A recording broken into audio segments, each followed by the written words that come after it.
Hello दोस्तों, मैं आज आप सबको एक इंसिडेंट बताऊँगा जो आज मेरे साथ हुआ है और ये इंसिडेंट शायद पहली बार नहीं है, ऐसे एक बार पहले भी हो चुका है मेरे साथ और उस टाइम जो मैं रिग्रेट फ़ील कर रहा था, बिल्कुल आज भी वैसा ही था लगभग, सेम वही रिग्रेट कि काश मैंने मदद कर दी होती सही से।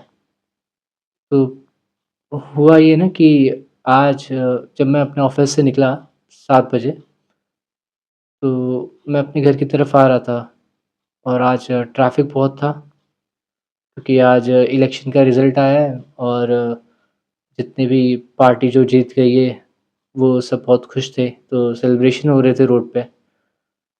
इसके चलते ट्रैफ़िक बहुत ज़्यादा था, तो मैं सिग्नल पे रुका हुआ था, अपने ऑफ़िस से निकला और 2 किलोमीटर ड्राइव करने के बाद ही मैं सिग्नल पे रुका हुआ था। वहाँ पे एक बूढ़े अंकल आ गए, 50 या 55 के या 60 की ऐज के आस-पास के। तो वो अंकल आए और मुझे थोड़े डिस्टर्ब लग रहे थे, ठीक है? वो आए और मुझे बोले कि बेटा मेरी थोड़ी मदद कर दो। अ, मुझे मतलब मेरा जो आज का दिन है वो बहुत ज़्यादा ख़राब गया है। मेरा पर्स वग़ैरह गिर गया है, मेरे पास खाने के लिए पैसे भी नहीं हैं। लेकिन मुझे एक मतलब बस मुझे जाना है अपने घर, मुझे अपने घर नाला सुपारा जाना है, तो तुम छोड़ दोगे क्या? तो मैंने सोचा कि हाँ ठीक है, नाला सुपारा जाना है ना, तो मैं छोड़ देता हूँ, रास्ते में ही तो पड़ता है। इसी बहाने मदद भी हो जाएगा वो अंकल का और मुझे वो अंकल में उतना कुछ वैसा था लगा नहीं खुफिया टाइप कि अंकल को अगर मैं बैठाऊँगा तो मेरे साथ कुछ गलत होगा। तो मैंने ठीक है, बैठा लेते हैं। तो मैंने वो अंकल को अपने गाड़ी पे बैठा लिया, ठीक है? अब नाला सुपारा आया और वो अंकल ने मुझे तभी बोला कि बेटा मैं ना संतोष भवन रहता हूँ, क्या तुम मुझे संतोष भवन छोड़ दोगे? और जब वो अंकल ने ये चीज़ बोला ना, तो मेरे माइंड में क्लिक हुआ कि अभी तो इन्होंने बोला था कि मैं नालासोपारा रहता हूँ। अब ये बोल रहे हैं कि मैं नालासोपारा में अंदर में रहता हूँ, संतोष भवन के साइड। तो मुझे वो आदमी सही नहीं लगा फिर, मुझे लगा कि नहीं यार, इतना भी ब्लाइंडली किसी पे ट्रस्ट नहीं करना चाहिए। और मैंने सोचा कि यार मतलब अगर मैं लेके जाता भी अगर मैं इनको मदद कर भी देता हूँ इनकी मैं, तो फिर मैं वहाँ से आने में मुझे बहुत लेट पड़ जाएगा क्योंकि मैं विरार रहता हूँ और नालासोपारा संतोष भवन वाला एरिया मुझे जाना पड़ेगा और बहुत ज़्यादा ट्रैफ़िक वग़ैरह था। तो मैंने ये थोड़ा रिस्की समझा। मैंने सोचा कि नहीं यार, फालतू का मेरा टाइम भी बर्बाद हो जाएगा और अगर मेरा दिन ख़राब हो गया तो क्या पता ये आदमी सही नहीं हुआ तो। तो मेरे माइंड में बहुत सी चीज़ें आने लगीं। तो मैंने वो अंकल को बोला कि नहीं अंकल आप यहीं उतर जाइए। नालासोपारा जैसे ही आया मैंने उनको बोला आप यहीं उतर जाइए और मैंने उनको उतार दिया और मैं अपने विरार की तरफ आने लगा। अब मैं विरार की तरफ जब आने लगा, तब मेरे माइंड में ये चीज़ें चल रही थी कि ये आदमी सच में परेशान था या फिर मतलब होते हैं ना बहुत लोग मिल जाते हैं, ऐसे लोग मिल जाते हैं रोड पे कि यार आपको लगता है कि ये आदमी सही नहीं है, ये मतलब गलत काम करने वाला आदमी है। तो मुझे वही चीज़ें माइंड में चल रही थी। जैसे ही मैं विरार पहुँचने ही वाला था, तो उस दौरान मुझे एक कॉल आया, ठीक है? और मतलब ऑफ़िस से कॉल आया था मुझे, तो मैंने सोचा कि ठीक है, चलो बात करता हूँ मैं। तो मैंने वो ऑफ़िस का कॉल अटेंड किया और मैंने जब कॉल अटेंड किया तो उसके बाद मैंने एक लड़की को देखा, वो रो रही थी और उसके हाथ में एक फ़ोटो था, पासपोर्ट साइज़ फ़ोटो और उसकी दीदी थी साथ में, वो वो भी अपने फ़ोन में फ़ोटो रखी थी, वो फ़ोटो लेके सबको दिखा रही थी। तो मेरी नज़र उस फ़ोन पे चली गई, मैंने उसमें उस अंकल का फ़ोटो देखा। अब मुझे माइंड में लगा कि यार जो मैंने अभी किया, जो मेरे साथ इंसिडेंट हुआ है, वो इंसिडेंट क्या था? मतलब वो अंकल क्या पागल थे या क्या था? तो उस लड़की ने मुझे बताया कि वो जो अंकल है, वो लगभग 4 या 5 दिन से मतलब भटक गए, मुंबई में ये है घूम रहे हैं, पुलिस भी ढूँढ रही है लेकिन उनका ठिकाना फ़िक्स नहीं है। वो कभी इधर तो कभी उधर, ऐसे-ऐसे ही घूम रहे हैं वो अंकल। उनको अपना घर नहीं पता है और सच बता रहा हूँ, ये चीज़ सुनने के बाद मुझे एक झटका-सा लगा। मुझे लगा कि यार क्या हो गया मेरे साथ?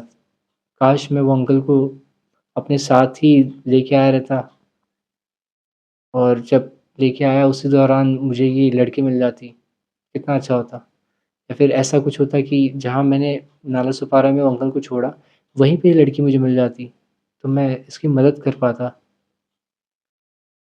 और मतलब ये चीज़ एकदम मेरे रोंगटे खड़े कर दिए उसी वक़्त। मुझे लगा कि यार क्या हो गया मेरे साथ आज? ये इंसिडेंट मुझे ना एकदम वो मेरे फ्लैशबैक में चले गया मैं। मैं जब 2023 की बात है जब मैं दिल्ली में गया था, ठीक है? अपने एक्टिंग क्लासेस के लिए, ठीक है?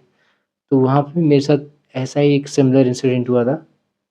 एक अंकल थे जो लगभग 5-6 दिन से रोज़ मतलब बस स्टॉप पे सोते थे, ठीक है?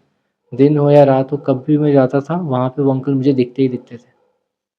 और मैं तभी उनसे कुछ सवाल-जवाब कुछ नहीं पूछता था। मुझे लगा कि ठीक है, ऐसे ही पड़ा होगा वो आदमी, क्योंकि होता है ना कि हम लोग जब देखने लगते हैं ना लोगों को, तो हम आम समझने लगते हैं, एक आम आदमी है, ठीक है? और इग्नोर कर देते हैं, क्योंकि आम आम आदमी तो वैसे भी इग्नोर ही होता है, चाहे आम इंसान करे या सरकार, है ना? तो वही चीज़ है, वो आदमी मुझे एक आम आदमी लगा। मुझे लगा कि हाँ, शायद हो सकता है गरीब होगा, भिखारी होगा, जहाँ भीख माँगता है और कुछ देर रहेगा फिर चले जाएगा। लेकिन मैंने 4 दिन, 5 दिन, 6 दिन मैंने देखा, 7वें दिन मैंने देखा कि बहुत तेज़ बारिश हो रही थी और मैं अपने क्लासेस जा रहा था, थिएटर क्लास। तो बहुत तेज़ बारिश हो रही थी, वो अंकल अपने सर के नीचे न्यूज़पेपर डाल के सोए हुए थे वहीं बस स्टॉप पे ही और तेज़ बारिश हो रही है, ठंड-वंड सब लग रही थी। क्योंकि दिल्ली का तो पता ही है सबको, बारिश होता है तो ठंड भी वहाँ लगने लगती है। अब मैंने ये चीज़ जब सुबह मैं जा रहा था, सुबह 8-9 बजे, तो मैंने वो चीज़ तभी इग्नोर कर दिया। लेकिन जब मैं रिटर्न आ रहा था रात के टाइम पे, तो मैंने वापस वो अंकल को देखा वहीं पे और वो काँप रहे थे एकदम और मेरे साथ मतलब मैं आ रहा था उस टाइम पे, तो मेरा जो मतलब एक रूममेट है मेरा, ठीक है? तो वहीं एरिया में काम करता है, ठीक है? मतलब गवर्नमेंट एम्प्लॉयी है बेसिकली, जो मेरा रूममेट था। वो गवर्नमेंट जॉब की तैयारी कर रहा था, बैंक की और एसएससी पास आउट स्टूडेंट था वो ऑलरेडी। तो वो वहाँ पे एसएससी का मतलब जॉब वगैरह कर रहा था, ठीक है? अब हम दोनों आ रहे थे रिटर्निंग में, वो मुझे मिल गया रास्ते में। तो उस दौरान मैंने देखा और मैंने खुद ये चीज़ें फ़ील किया कि वो अंकल शायद मतलब मजबूर नहीं है, सॉरी मतलब वो अंकल शायद मजबूर है इसके लिए यहीं पे है। तो मैंने सोचा कि जाके पूछूँ। फिर मैं अपने दोस्त से ये चीज़ शेयर किया कि मैं ये अंकल को रेगुलर देख रहा हूँ। तो मुझ में हिम्मत नहीं हुई बट मेरा दोस्त वो गया, उसने वो अंकल से पूछा कि अंकल आप यहाँ पे क्यों हैं? तो बोलता है कि तो वो अंकल ने बोला कि यार तो अंकल ने बोला कि मतलब कोई मुझे देख ही नहीं रहा है, मैं कब से यहाँ पे हूँ, मुझे मदद चाहिए, कोई मदद ही नहीं कर रहा है। तो मतलब वो अंकल से पूछा हम लोग ने, खाना चाहिए? तो उन्होंने बोला नहीं, नहीं चाहिए। पानी चाहिए? पूछा, तो बोलते नहीं चाहिए। जैसे हम लोग ने बोला कि आपको मदद चाहिए हमारी? तो बोले हाँ, मदद चाहिए, मदद कर दो बस घर पहुँचना है। और जैसे ही उन्होंने ये चीज़ बोला ना तो मुझे लगा यार क्या हो रहा है? ये आदमी यहाँ पे इतने टाइम से है, ठीक है? और मैं इस आदमी को रेगुलर देख रहा हूँ, मैं भी इग्नोर कर रहा हूँ, जबकि इस इंसान को एक मदद की ज़रूरत है। वो इंसान ना पैसे माँग रहा है ना कुछ, ना खाना माँग रहा है, खाने का पूछा खाना भी नहीं चाहिए उसे, ना पानी चाहिए, बस बोल रहा है मुझे मदद चाहिए। और ये चीज़ सुनते ही ना मेरा दिल अंदर से बिखर गया यार। मुझे लगा कि यार रोहित तूने क्या कर दिया यार? मतलब अगर आज मेरा वो दोस्त जाके हिम्मत दिखा के ना पूछता वो दोस्त मेरा, तो शायद वो आदमी को हम मदद नहीं कर पाते। उसके बाद मेरे और मेरे दोस्त ने हम लोग ने मिलके जो मतलब सारे ग्रुप्स है मतलब वो सब पे हम लोग ने वो अंकल का फ़ोटो डाला क्योंकि मेरा जो फ्रेंड है वो एसएससी क्लर्क है, तो उसका अच्छा खासा पहचान था। तो उसने सारे ग्रुप्स पे फ़ोटो उनका डाला और जब बातचीत की तो वो अंकल से मालूम चला कि वो अंकल मयूर विहार में रहते हैं। मैं रहता था लक्ष्मी नगर, वो अंकल रहते थे मयूर विहार। अब ग्रुप पे हम लोगों ने फ़ोटो डाला और मेरा जो मतलब दोस्त था, जो पीजी में रहता था वो, ठीक है? तो उसने हिम्मत दिखाई, उसने बोला कि ऐसा करो अंकल आप हमारे साथ चलो। और मैं भी फिर निश्चिंत हो गया, मैंने सोचा कि हाँ चलो, मेरा दोस्त भी सपोर्ट कर रहा है इस चीज़ को, तो हम दोनों मिलके वो अंकल की मदद करते हैं। तो हम दोनों वो अंकल को लेके आए और जो मेरा पीजी ओनर था, हम दोनों उनसे बातचीत किया कि ऐसा-ऐसा है, ये अंकल भटक गए। तो हम लोगों ने 1 रात के लिए उनको स्टे करवाया वहाँ पे। और अगले दिन मतलब मेरे फ्रेंड को लगभग शाम के टाइम में 5-6 बजे मैसेज आ गया। तो अंकल ने हमें बता दिया था कि उनकी बेटी का नाम प्रियंका है और हम लोग ने फ़ोटो डाल दिया था। तो हम लोग को वाया वाया करके वो ग्रुप के थ्रू ही प्रियंका का कॉल आ गया और मेरे फ्रेंड ने कॉल रिसीव किया। फिर मेरे फ्रेंड ने वो नंबर मुझे भेजा, मतलब उस मेरे फ्रेंड ने वो नंबर मुझे भेजा बातचीत करने के लिए। तो जब मैंने उनसे बातचीत की तो वो लड़की भी रोने लगी। मुझे इतना गंदा लगा, मुझे लगा कि यार काश मैंने कुछ दिन पहले हिम्मत दिखाई रहती। जैसे अपने दोस्त के साथ जाके मैंने पूछा, वही अगर मैं अकेले जाके पूछता और मदद करता तब कितना अच्छा होता। तो ये बेचारे अंकल 7 दिन से जो बाहर है, मतलब बस स्टॉप पे सो रहे हैं, वो नहीं सोते। मतलब वो अंकल रहते थे मयूर विहार, ठीक है? और मेरा क्लासेस था ईस्ट ऑफ कैलाश में। मतलब मुझे इतना ज़्यादा गंदा लगा उस चीज़ का, मुझे लगा कि यार ये क्या है? मैं लक्ष्मी नगर से रोज़ बस पकड़ रहा हूँ, रोज़ वो अंकल दिख रहे हैं मुझे और मैं फिर भी वो अंकल की मदद नहीं कर पा रहा हूँ। और वो लोग कैसे हैं जो अपने परिवार को नहीं ढूँढ रहे हैं? मुझे पता नहीं कि उस लड़की ने खुद से ढूँढा, मतलब ढूँढने का खुद से एक फ़र्ज़ निभाया, या फिर हम लोग ने ग्रुप पे फ़ोटो डाल दिया वो अंकल का, तो उसे लगा कि नहीं, मुझे अपने पापा को अब बुला लेना चाहिए। तो मुझे उसका रीज़न नहीं पता कि वो लड़की जानबूझ के नहीं ढूँढ रही थी या फिर सच में ढूँढ रही थी और नहीं मिल रहे थे। लेकिन अगर मिल र नहीं रहे थे, तो उसके पीछे का कारण क्या था? क्योंकि वो बेचारा लक्ष्मी नगर में बस स्टॉप पे था और मयूर विहार में वो बेचारा रहता था। इतनी दूर के डिस्टेंस पे वो उस लड़की को उसका बाप नहीं मिल रहा है। मुझे बहुत गंदा लगा ये चीज़, ठीक है? मुझे लगा लोग मदद चाहते हैं, ठीक है? लेकिन माँगते नहीं। मुझे बहुत गंदा लगा कि वो मदद जब माँगे, तो मैं उनकी मदद नहीं कर पाया।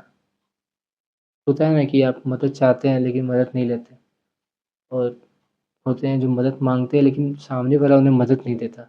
तो बिल्कुल वही चीज़ मेरे साथ हो गया कि वो इंसान ने मदद माँगा शायद, बट मैं मदद नहीं कर पाया एक बार। एक बार नहीं, एक बार उस इंसान तो बिल्कुल वही मेरे साथ हो गया कि एक बार उस इंसान ने दिल्ली में जो इंसिडेंट हुआ उसमें, उस इंसान ने मुझसे मदद नहीं माँगा, तो मैं मदद नहीं कर पाया। तो मैंने भी मदद नहीं किया, लेकिन इस इंसान ने मुझसे मदद माँगा, तो मैं फिर भी नहीं मदद कर पाया।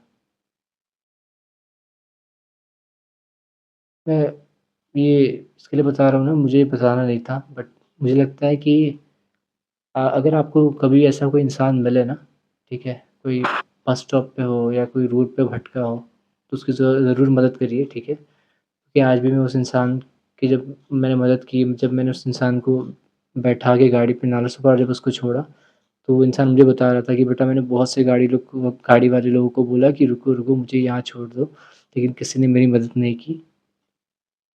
तो यार मैं यही बोलूँगा कि अगर आप किसी ऐसे इंसान को देखते हैं तो प्लीज़ मदद करिए, प्लीज़।